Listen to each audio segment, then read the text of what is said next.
Welcome to the Dr. Wyatt Show podcast, where developing a long-lasting, happy relationship is the status symbol to achieve, and following my 6 marriage steps is a path to help get you there. I'm your host, Dr. Wyatt Fisher, a licensed psychologist specializing in marriage counseling. Remember, you can contact me on the Dr. Wyatt Show Monday through Thursday from 4 p.m. to 6 p.m. Mountain Standard Time with your marriage questions. You can call 720-307-7347. If you don't reach me, leave a voicemail and I'll respond back to your question on the next Dr. Wyatt Show podcast. Today I'm going to talk about 5 things to do if you feel like you hate your wife. Now, hate's a strong word, and that may be an overstatement. But if you're a man with a high libido and then you're in a sexless marriage, often that can lead to really negative feelings. For men with high libidos, sexual contact is often the most profound way for them to feel loved, for them to feel close, for them to feel wanted, for them to feel fulfilled. And so if a man with a high libido is in a sexless marriage or a marriage with very rare sexual contact, it can hurt their feelings, it can make them feel hopeless, it can make them feel angry, and it can even lead to despair. And I can relate to this because my marriage has gone through a lot of challenges on the sexual arena. My wife had sexual trauma growing up. And when we got married, all of that sexual trauma came out. And it made her avoid all sexual contact. No matter what I said or did, she avoided all sexual contact. And I didn't respond well. I felt rejected. I felt hurt. I responded with anger, with impatience. And I even started feeling despair in our marriage. So I know firsthand what it feels like to be in that position. So I'm going to go through 5 things to do if that's your position. If you're listening to this and you're a husband and you're high libido and you're in a sexless marriage or a marriage with very rare sexual contact, consider these 5 steps.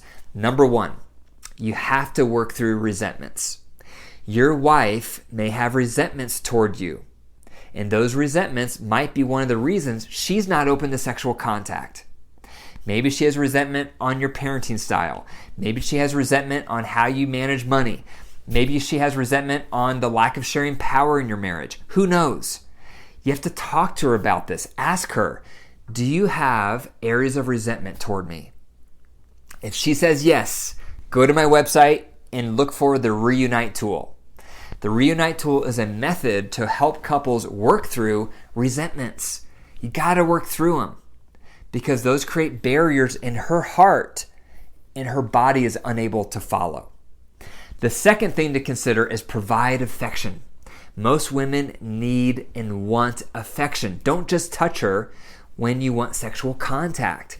Touch her way over and beyond those moments. Give her lots of affection and ask her, how do you want affection? What's your favorite type of affection? Do you like your hair stroked? Your neck lightly tickled? Do you like it when I kiss you? Do you like a shoulder rub? Do you want me to stroke your arm? Do you want a foot massage? Ask her what kind of affection she likes and then provide it on a regular basis. That might warm her up to being more open to sexual contact. The third thing to consider is provide compliments. How much do you build up your wife? How much do you affirm her? How much do you point out the strengths in her?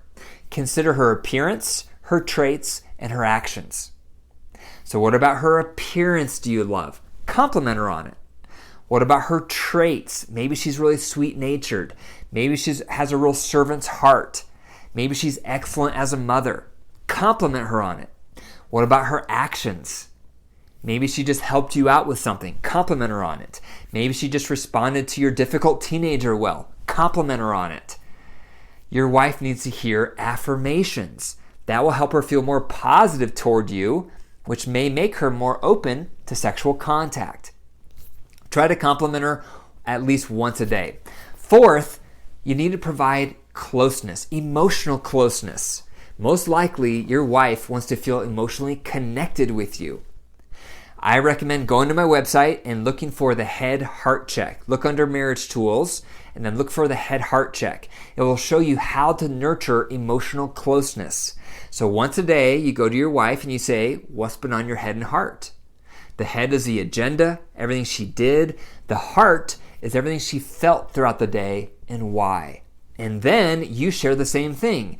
You share what's been on your head and you share what's been on your heart. Were you mad? Were you sad? Were you glad? Did you have fear? It's going to take you time probably to think through what were you feeling through the day and why. So prep.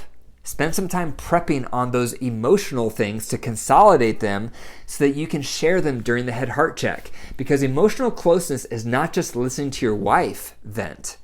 It's also you sharing. That's going to help her feel closer to you. During the sharing time, don't bring up anything negative you feel about each other. Only use the reunite tool for that. And no solutions are allowed. When your wife is venting, you're not allowed to fix it. You can't tell her what to do.